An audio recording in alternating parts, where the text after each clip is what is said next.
ನಮಸ್ಕಾರ. ಡೈಲಿ ಮಾಧ್ಯಮದ ಮತ್ತೊಂದು ವಿಶೇಷ ವಿಡಿಯೋಗೆ ನಿಮಗೆಲ್ಲ ಆತ್ಮೀಯ ಸ್ವಾಗತ. ನಾನು ಅಶೋಕ್ ದಾವಣಗೆರೆ. ಮತ್ತೆ ನಾವು ವಜ್ರೇಶ್ವರಿ ಥಿಯೇಟರ್ಗೆ ಬಂದಿದ್ದೀವಿ. ನಮ್ಮ ಚಾನೆಲ್ ಕಳೆದ ವರ್ಷ ಶುರುವಾದಂತಹ ಸಂದರ್ಭದಲ್ಲಿ ವಜ್ರೇಶ್ವರಿ ಥಿಯೇಟರ್ನ ಒಳಭಾಗದ ಎಲ್ಲ ದೃಶ್ಯವನ್ನು ನಿಮಗೆ ತೋರಿಸಿದ್ವಿ. ಥಿಯೇಟರ್ ಹೇಗಿದೆ ಅಂತೇಳಿ. ಆ ಸಂದರ್ಭದಲ್ಲಿ ಪಕ್ಕದಲ್ಲೇ ಇನ್ನೊಂದು ಮಿನಿ ಸ್ಕ್ರೀನ್ ಅಂದರೆ ಸ್ಕ್ರೀನ್ 2 ರೆಡಿ ಆಗ್ತಾ ಇತ್ತು. ನಮ್ಮ ವೀಕ್ಷಕರು ಬಹಳ ಒತ್ತಾಯ ಮಾಡಿದ್ರು ನಮ್ಮ ವಿಡಿಯೋವನ್ನು ನೋಡಿ, ಸರ್ ಆ ಒಂದು ಹೊಸ ಸ್ಕ್ರೀನ್ನ ದೃಶ್ಯವನ್ನು ನೀವು ತೋರಿಸ್ಲಿಲ್ಲ ಅಂತೇಳಿ. ಹಾಗಾಗಿ ಬಂದಿದ್ದೀವಿ. ಸ್ಕ್ರೀನ್ 2 ಹೇಗಿದೆ ಈಗ ಬನ್ನಿ ಅದನ್ನು ನಿಮಗೆ ತೋರಿಸ್ತೀವಿ. ಸ್ಕ್ರೀನ್ 1 ಮುಂಭಾಗದಲ್ಲಿದ್ದೀವಿ. ತುಂಬ ಹಳೆಯ ಚಿತ್ರಮಂದಿರ ನವೀಕರಣಗೊಂಡು ಹೊಸ ವಿನ್ಯಾಸದೊಂದಿಗೆ ಪ್ರೇಕ್ಷಕರಿಗೆ ಬೇಕಾದಂತಹ ಒಂದಷ್ಟು ವ್ಯವಸ್ಥೆಗಳನ್ನು ಈ ಚಿತ್ರಮಂದಿರದಲ್ಲಿ ಮಾಡಿದರು. ಸ್ಕ್ರೀನ್ 1 ನೀವು ಆಲ್ರೆಡಿ ನೋಡಿದಿರಿ. ಸ್ಕ್ರೀನ್ 2ಗೆ ತೋರಿಸ್ತೀವಿ ಈಗ. ಸ್ಕ್ರೀನ್ 2ಗೆ ಹೋಗೋಣ, ಹೇಗಿದೆ ನೋಡೋಣ.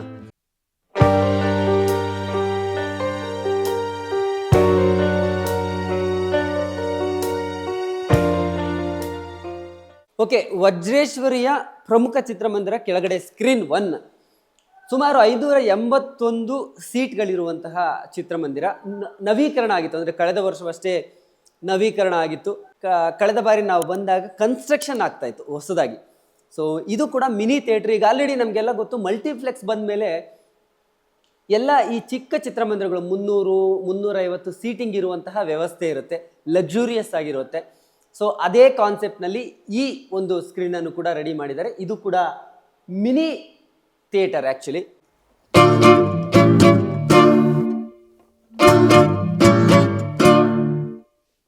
ಸುಮಾರು 10 ತಿಂಗಳು ಆಗಿರಬಹುದು ನನ್ನ ಅಂದಾಜು ಈ ಸ್ಕ್ರೀನ್ ಓಪನ್ ಆಗಿ. ಮಿನಿ ಸ್ಕ್ರೀನ್ ನೀವು ನೋಡ್ತಾ ಇರ್ಬೋದು. ಸುಮಾರು 248 ಸೀಟ್ಗಳಿರುವಂತಹ ಒಂದು ಸ್ಕ್ರೀನ್. ಹೆಚ್ಚು ಕಮ್ಮಿ ಮಲ್ಟಿಪ್ಲೆಕ್ಸ್ ರೀತಿಯಲ್ಲೇ ಇದನ್ನು ಕನ್ಸ್ಟ್ರಕ್ಷನ್ ಮಾಡಿದ್ದಾರೆ. ಸೀಟಿಂಗ್ ಬಹಳ ಚೆನ್ನಾಗಿದೆ, ಆ್ಯಕ್ಚುಲ್ ಆಗಿ ತುಂಬ ಕಂಫರ್ಟಬಲ್ ಆಗಿದೆ. ಮುಂದೆ ಬನ್ನಿ, ಹಾಗೆ ನಾನು ಸೀಟ್ ಮೇಲೆ ಕೂತ್ಕೊಂಡೇ ತೋರಿಸ್ತೀನಿ. ಈ ವ್ಯೂವಲ್ಲಿ ತೋರಿಸಿದ್ರೆ ಬಹುಶಃ ವೀಕ್ಷಕರಿಗೆ ಇದರ ಲುಕ್ ಹೇಗಿದೆ ಅನ್ನೋದು ಗೊತ್ತಾಗತ್ತೆ.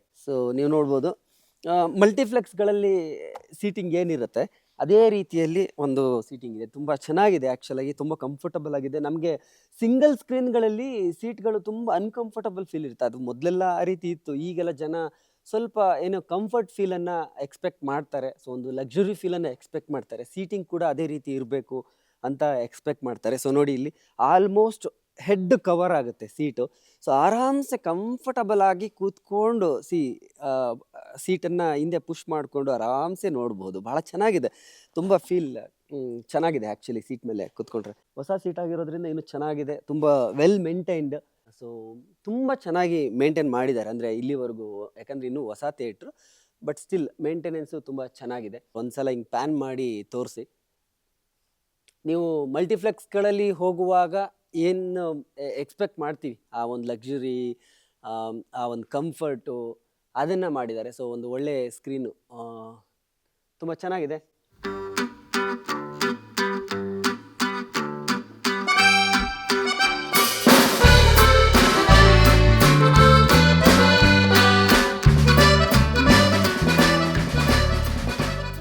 ಓಕೆ, ನಾವೆಲ್ಲ ಸಿಂಗಲ್ ಸ್ಕ್ರೀನ್ಗೆ ಸಿನಿಮಾ ನೋಡೋಕ್ಕೆ ಹೋದಾಗ ಈ 3 ಕ್ಯಾಟಗರಿ ಇರ್ತಿತ್ತು. ಒಂದು ಬಾಲ್ಕನಿ, ಸೆಕೆಂಡ್ ಕ್ಲಾಸು ಮತ್ತು ಗಾಂಧಿ ಕ್ಲಾಸ್ ಅಂತ. ಗಾಂಧಿ ಕ್ಲಾಸ್ ಯಾವುದು ಅಂತಂದರೆ ಫ್ರಂಟಲ್ಲಿರುವಂತಹ ರೋ. ಇಲ್ಲಿ ಈಗ ಈ ಸ್ಕ್ರೀನ್ಗಳಲ್ಲಿ ಏನಾಗುತ್ತೆ, ಇಲ್ಲಿ balcony, second class, Gandhi class ಅಂತೇಳಿ ಏನು ಇರಲ್ಲ.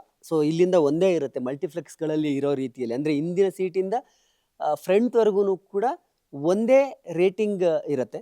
ನಾನೀಗ ಕೂತಿದ್ದೀನಿ. ನಾವು ಸಿಂಗಲ್ ಸ್ಕ್ರೀನಲ್ಲಿ ನೋಡಿದರೆ ಇದು ಗಾಂಧಿ ಕ್ಲಾಸ್. ಆ್ಯಕ್ಚುಲಿ ಮುಂದ್ಗಡೆ ಕೂತ್ಕೊಂಡ್ರೆ ಸ್ಕ್ರೀನ್ ನೋಡೋದು ಬಹಳ ಕಷ್ಟ ಅಂತ ಯಾವಾಗಲೂ ನಮ್ಗೊಂದು ಫೀಲ್. ನಾವು ಚಿಕ್ಕ ವಯಸ್ಸಿಂದನೂ ಕೂಡ ಸಿನಿಮಾ ನೋಡೋಕೆ ಹೋದಾಗ ಗಾಂಧಿ ಕ್ಲಾಸ್ ಅಂತಂದರೆ ಅದು ಲಾಸ್ಟ್ ರೋ, ಕಣ್ಣಿಗೆ ತುಂಬ ದೊಡ್ಡದಾಗಿ ಸ್ಕ್ರೀನ್ ಕಾಣುತ್ತೆ, ಎಲ್ಲ ಕ್ಯಾರೆಕ್ಟರ್ ಮೂವ್ ಆಗುತ್ತೆ, ಅಂದರೆ ನೋಡ್ಲಿಕ್ಕೆ ಕಂಫರ್ಟಬಲ್ ಇರೋಲ್ಲ ಅಂತ. ಬಟ್ ಸ್ಟಿಲ್ ನನಗಿಲ್ಲಿ ಫ್ರಂಟ್ ರೋ ಅಲ್ಲಿ ಕೂತ್ರು ಕೂಡ ಸ್ಕ್ರೀನು ಅಷ್ಟೊಂದೇನು ಕಣ್ಣಿಗೆ ಹಾರ್ಮ್ಫುಲ್ ಅಂತ ಅನಿಸಲ್ಲ, ತುಂಬ ಪ್ಲೆಸೆಂಟಾಗೆ ಕಾಣುತ್ತೆ.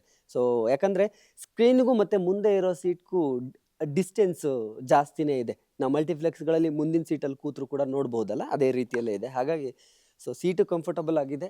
ಫ್ರಂಟ್ ಸೀಟಲ್ಲಿ ಕೂತ್ಕೊಂಡ್ರು ಕೂಡ ಆರಾಮ್ಸೆ ಸಿನಿಮಾನ ನೋಡ್ಬೋದು, ಯಾವುದೇ ತೊಂದರೆ ಇಲ್ಲದೆ.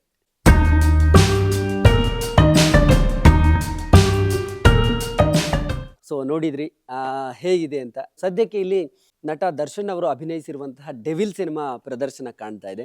ಅಂದರೆ ಡಿಸೆಂಬರ್ 25ನೇ ತಾರೀಕು ಡೆಡ್ಲಿ ಡಿಸೆಂಬರ್ ನಮಗೆಲ್ಲ ಗೊತ್ತು. ಡೆವಿಲ್ ಫಸ್ಟ್ ಬಂತು ಡಿಸೆಂಬರ್ 11ನೇ ತಾರೀಕು.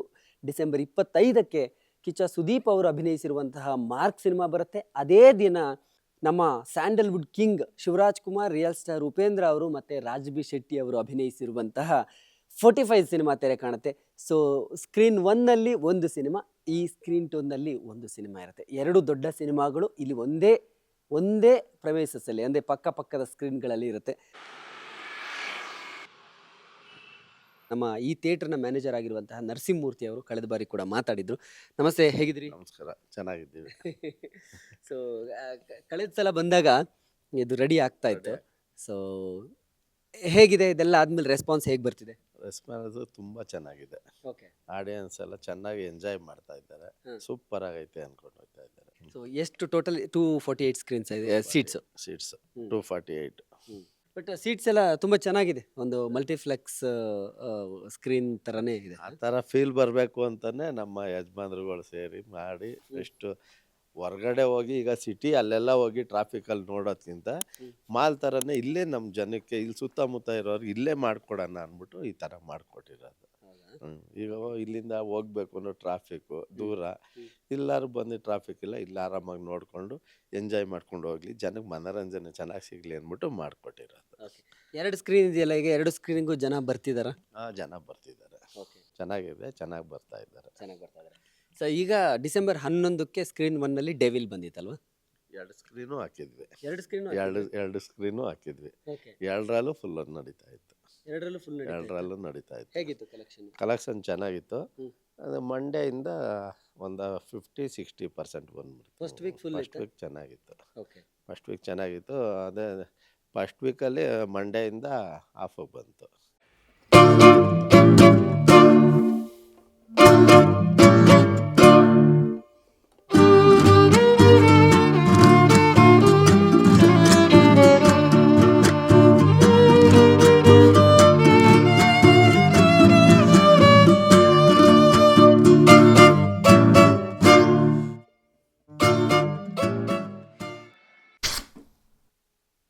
ಸ್ಕ್ರೀನ್ 2.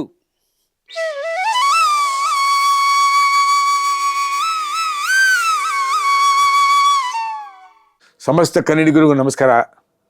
ನಮ್ಮ ಸ್ನೇಹಿತರಾದ ಭಾಳ ಆಪ್ತಮಿತ್ರರು ನನಗೆ ಅಶೋಕ್ ದಾವಣಗೆರೆಜಿ ಅವರು ಡೈಲಿ ಮಾಧ್ಯಮ ಅಂದ್ಬಿಟ್ಟು ಒಂದು ಅದ್ಭುತವಾದ ಯೂಟ್ಯೂಬ್ ಚಾನಲನ್ನು ಮಾಡಿದ್ದಾರೆ. ಭಾಳ ಸಲ ನೋಡಿದ್ದೀನಿ ನಾನು, ತುಂಬ ಚೆನ್ನಾಗಿ ಬರ್ತಾಯಿದೆ ಕಂಟೆಂಟು. ನನಗೆ ಇತ್ತೀಚೆಗೆ ಆ್ಯಕ್ಚುಲಿ ನನಗೆ ಗೊತ್ತಿರಲಿಲ್ಲ ಅವ್ರದ್ದೇ ಅಂತಂದ್ಬಿಟ್ಟು. ಇವಾಗ UI ಪಿಕ್ಚರ್ಗೆ ಸರ್ ಒಂದು ಇಂಟರ್ವ್ಯೂ ಬೇಕು ಅಂದಾಗ ಇವಾಗ ಗೊತ್ತಾಯಿತು, ಡೈಲಿ ಮಾಧ್ಯಮ ನಮ್ಮ ಅಶೋಕ್ ಜಿ ಅವ್ರದ್ದೇ ಅಂತ ಅಂದ್ಬಿಟ್ಟು. ಎಲ್ಲ ಕನ್ನಡಿಗರು ಸಬ್ಸ್ಕ್ರೈಬ್ ಮಾಡಿ.